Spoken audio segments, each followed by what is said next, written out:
Hello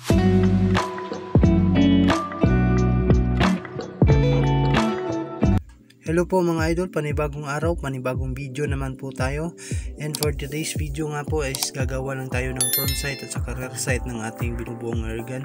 So shout out pala sa nagbigay sa atin ng stapler na to. Ito yung gagamitin natin sa pagbuo ng ating front sight at saka rear sight ng ating airgun. Ikakat lang muna natin to mga idol.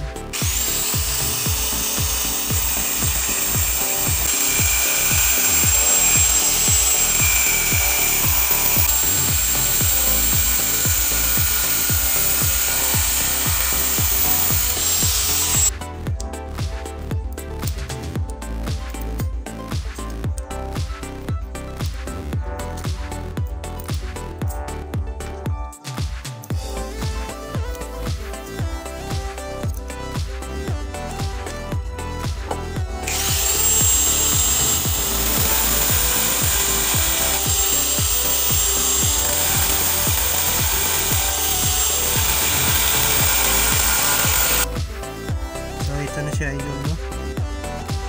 Tapos kailangan natin itong tulin din mga 5 cm ang haba niya.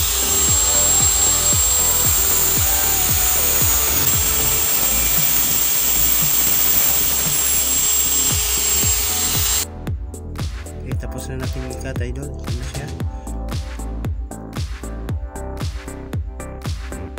So ito nga pala idol, galing to sa aluminum tube, kinuha ko lang. Tapos ang gagawin natin, iupiin natin to pa ilalim.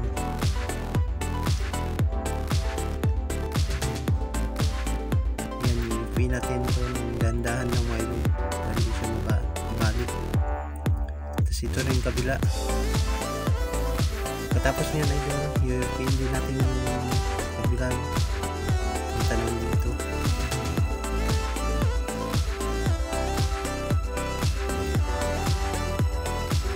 Tapos ikakat na natin ito ulit.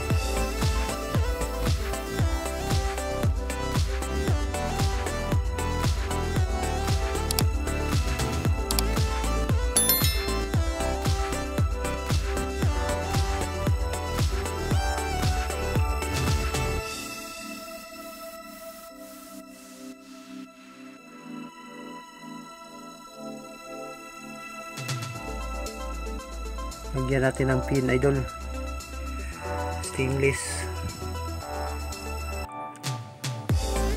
So ganito lang kasimple lang pagbuo nating front sight nya.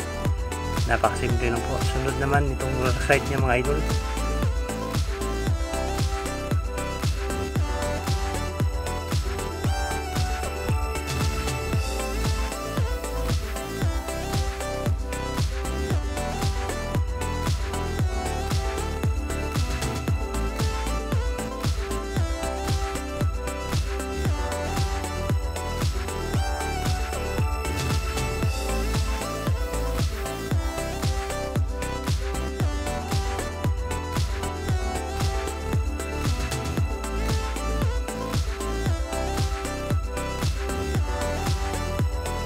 Kailangan pala natin yung spring niya ay puputulin lang natin dito banda.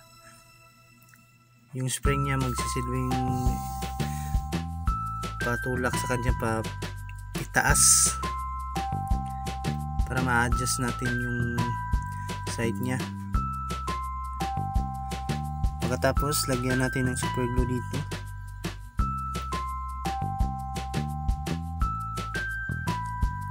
Lagay natin to yung PVC.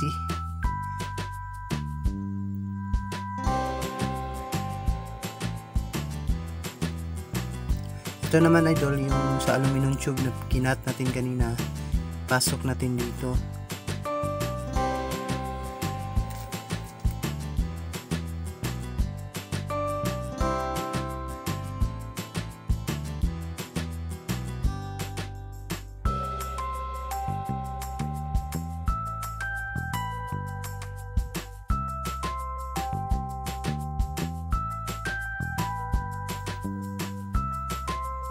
So ayan na, tapos na po idol, no? Napakadali lang pong gawin yung ating front and saka rear sight ng ating alcohol gun or PVC gun.